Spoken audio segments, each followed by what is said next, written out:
Hey, what's up, guys and girls? Brandon, Team OFFROADRC, back here with a part 2 of my airboat build.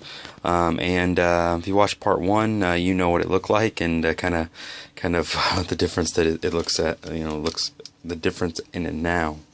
And basically, what I've done, I literally ripped everything off the boat, and I kind of started from scratch. And what we got here, this isn't mounted on here yet. I was actually going to mount this to the cage over here. Kind of put a rod holder there and let it mount in there as a fishing pole. I thought it was kind of cool. Heck, it could even be held in his hand. His hands are pretty cool. And then I have a net. Obviously, I was going to mount that on the other side, kind of doing this motion, kind of like that. You'd be able to pull. I know a lot of guys with real boats. I have some actual bass here, two little toy fish. I was going to mount those. But the gator is mounted. He's freaking sweet. He's perfectly scale. I love him. He's awesome. He is mounted on there. He's mounted on there with Amazing Goop. I use Amazing Goop on almost everything, or Shoe Goo, Amazing Goop, Shoe Goo, same. They're about the same. So I use both those products on a lot of my stuff these days, because the huge advantage of Shoe Goo versus Super Glue is Super Glue you're gonna rip some holes, you're gonna rip stuff off. The Shoe Goo actually comes off. You can peel it off with enough force. It's also actually flexible, and Super Glue is not.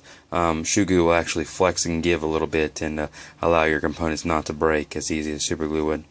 Anyways, I use some kind of rubber matting. This is the stuff that I've seen people use in their toolboxes and stuff like that, stuff of that nature. And I use it to layer parts of the boat like a real boat would be layered. I left this out, kind of leave that white out and just give it a little more character. Here's my cooler that I just did some little custom decaling on. Got some OFFROADRC, OFFROADRC.co.kr website on there. I actually custom painted all this silver. All these rails. These are custom painted silver, as well as these two little inlets here. They were left there. They actually hold the bottom of this thing on here. If you look at the thing, is like a bottom piece. This is the only piece I really didn't, go all out on and go to work on, but I didn't see the need to, and plus I was in a bit of a time crunch. But all these are painted silver pretty good. I mean, I think I did a dang good job kind of going through and painting everything. Electronics all mounted in here. This is a 1300 3-cell LiPo, and obviously my servo's in here, my receiver, waterproof receiver's in here as well, which was kind of cool. I'll set him to the side, you can see the matting that I did. I did some custom cutting on for the matting to fit in there, I actually got a wire holder in the back here. It's kind of cool. It actually holds the servo wire, the power wires. I put a motor extension, a power extension for the battery here, because you couldn't get it to reach, and obviously you got this big fan reaching way down here. Look at the distance that it reaches. You're not going to be able to get a cable in there really to go where you need to go without it, bouncing around or eventually hitting something. So what I did was, there was already an existing hole for something else. I don't even know what it was for, but I ran 2 power cables there, and this is pretty much a battery extension, and it goes from the ESC, you can see the battery plug-in extension there, all the way up through the hole there, and I zip tied it off. Because then I put the ESC wire, put another extension, you can see extension here for the ESC, to actually come through this other hole that was actually already existed and made by somebody else, but I don't know what the heck they were thinking, because honestly it's pretty jacked up. It was kind of an ugly hole, but what I did was actually put one of these axle plugs in there. I don't know, it comes with my XO. I can't remember what it's for exactly, but you see it right there, it's an axle symbol on it, and it's like a plug, it's like a cork almost, and it kind of goes out. It looks like something that would be in like a fuel cell of some kind, but I got it from my Axle XO, and that's what I used it for.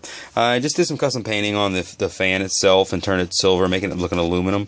Kind of looks cool. I thought. I'm using the Traxxas Brushless Volinium setup, the VXL, the VXL 3M on both the front and rear bottom. So hold on, buddy, hold on. And remounted everything, kind of went and reseated everything, made sure it's alright. I went back and glued. These things break pretty easy, they're pretty brittle. This is just kind of a cheap plastic.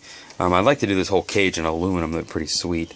But it's only missing this one bar, but I'm going to put something here, be a little creative with it, and put something up there for that wrap. I think that's about it. I ended up putting some panels here on the sides too. If you see, these are pretty cool. They fit perfectly. They look really, really nice.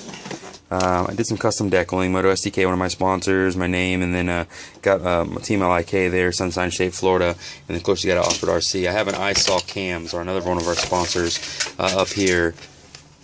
I'm going to put that here as a bigger logo. Looks kind of cool. Kind of gives it a racing style, and a just a nice airboat. Got the Traxxas assembled back here. If anybody guys know me, I only use the stuff that's actually on that physical car or sponsors' names on the actual car, boat, whatever you may call it. But anyways, it turned out pretty awesome. I mean, I'm very, very happy with it. I ended up dremeling some of the bottom pieces down here. I had some drag issues all through here because they just made a messy, shoddy job of drilling a hole and filling it with some foam. And it was just all hanging down, causing a lot of drag on the water and stuff like that, and land. If you're running on snow and ice and whatnot, it would cause a lot of drag issues. So, anyways, here she is. It's very clean. It's a nice looking boat. Got a lot of other plans for some scale stuff for it. Just haven't went that route yet. Just want to kind of show it off as it sits now. Maybe I'll have a part 3. Who knows? Thanks for watching, guys. Brandon, Team LIK, OFFROADRC, showing off my boat.